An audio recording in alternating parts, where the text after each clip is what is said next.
बिहार का सीवान जिला लंबे समय से सूबे का एक प्रभावशाली क्षेत्र रहा है।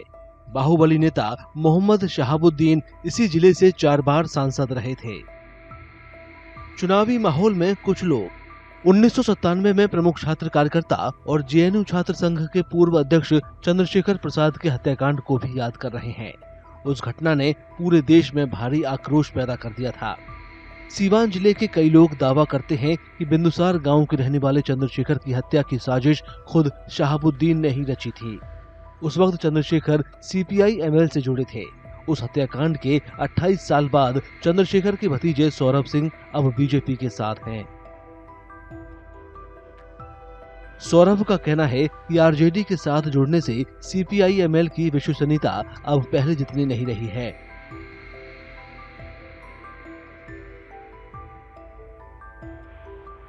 कि यही लोग को अब समझना पड़ेगा, जिस लड़ाई के लिए चंद्रशेखर सिंह पूरे बिहार में लड़ते थे, जिस आरजेडी के खिलाफ, वही आज माले के लोग आरजेडी के गोद में जाकर बैठ गए हैं अपने सत्ता सुख के लिए।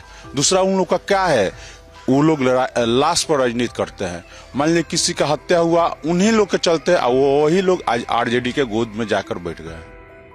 सौरभ सिंह के दावे अपनी जगह हैं, लेकिन सीपीआई-एमएल के नेताओं ने चंद्रशेखर और बीजेपी के बीच वैचारिक मतभेदों को याद दिलाते हुए अपने फैसले का बचाव किया है। सीपीआई-एमएल के नेता अपने गठबंधन को एक रणनीतिक कदम बताते हैं और एनडीए पर चुनावी फायदे के लिए इसे मुद्दा बनाने का आरोप लगा रहे हैं। जो बात बोल रहे थे वो आरएसएस भाजपा के हैं। विचारधारा के लेवल पर चंद्रशेखर जी और उनमें धरती आसमान का अंतर है। वो अगर दक्षिण पंथ के हैं तो चंद्रशेखर जी वाम पंथ के प्रतिनिधित्व कर रहे थे। तो मुझे लगता है कि धारा के लेवल पर भी उस परिवार में वो विपरीत दिशा में है।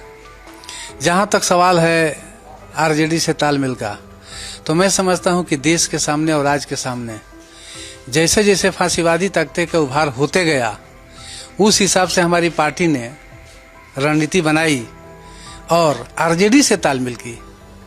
आरजेडी से तालमेल की तो हो सकता है कि आरजेडी के सदस्य, आरजेडी के नेता शहाबुद्दीन हैं, आज तो हैं नहीं, वो तो मरे गए।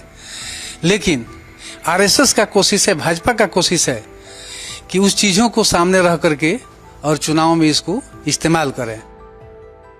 रघुनाथपुर विधानसभा क्षेत्र से चुनाव लड़ रहे जेडीयू उम्मीदवार विकास सिंह ने सीपीआई-एमएल और आरजेडी के बीच गठबंधन को एक हताशा भरा कदम बताया है। उन्होंने ये भी विश्वास जताया कि एनडीए चुनावों में भारी जीत हासिल करेगा। देखिए, जब बाढ़ आती है ना, तो सांप बिच्छू एक ही पेड़ पे चढ़ जाता है। तो ये एनडीए की आंधी चल रही है। यहाँ के लोग मन मिजाज बना लिए हैं, इसलिए किसी तरह का किंतु परंतु नहीं है। कोई यहाँ पे माफिया राज नहीं आने वाला है। यहाँ पे विकास ही जीतेगा। 6 नवंबर को होने वाले मतदान से पहले प्रचार अभियान तेज होने के साथ ही सीवान का हिंसक राजनीतिक इतिहास एक बार फिर चर्चाओं में है। इतना ही नहीं, एनडीए ने इसे एक अहम चुनावी मुद्दा भी बना दिया है।